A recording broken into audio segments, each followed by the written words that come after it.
সুপ্রিয় দর্শক শ্রোতা ভাই বোন বন্ধুগণ, আমি কৃষিবিদ সুনীল কুমার রায় কৃষি রকমারি সেবা ইউটিউব চ্যানেলের পক্ষ থেকে জানাচ্ছি হৃদয় নিংড়ানো ভালোবাসা এবং শুভকামনা। আজকের এ পর্যায়ে আলোচনা করব যে আসলে জৈব সার তৈরির আর একটা প্রসেস, সেটা হচ্ছে নাড়া বা ঘাস। আমাদের জমিতে ধান কাটার পর বা ভুট্টা তোলার পরে আমরা জমিটা কিন্তু ফেলে রাখি।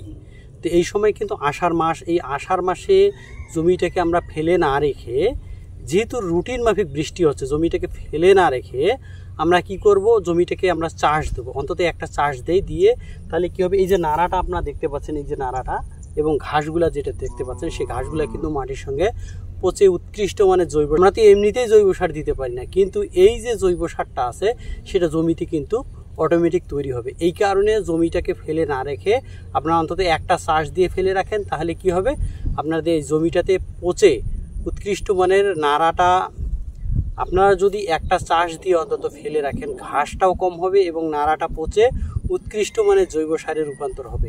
এতে করে আপনাদের জমির উর্বরতা শক্তিও বৃদ্ধি হবে একদিকে, অন্যদিকে হচ্ছে আপনাদের নাড়াটা পচে সার হবে। আর একটা জিনিস হচ্ছে যে ঘাসটা কিন্তু কম হবে, কারণ ঘাসটা পচে যাবে। এই কারণে জমিটাকে ফেলে না রেখে আপনারা দয়া করে একটু চাষ দেন।